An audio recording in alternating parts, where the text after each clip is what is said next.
আমি পুরো গাছে জানালা গাছে চাই তা মোটর আসা থেকে ব্যাটারি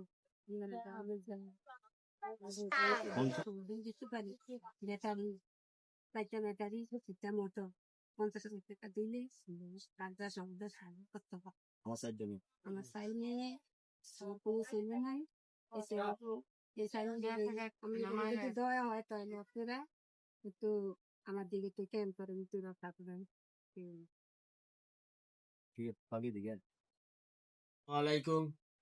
আপনারা যে আগে একটা ভ্যান গাড়ি দিয়েছেন 3 বছর আগে, এই ভ্যান গাড়ি চালিয়া আমি অনেক আমি সংসার চালাইছি, বাল বাচ্চা চালিয়া চলছি খাইছি। এখন আমার শরীরটা অসুস্থ হয়ে গেছে, আমি 2বার স্টপ করিয়া এখন পারতে আছি না চালাইতে, না পারতে পারি একদিন যাই 2 দিন যাই না, এই অবস্থায় অন্তত আমার সংসার চালাইতে পারি না। এখন কেউ যদি আপনার প্রতি একটা আমার আবদার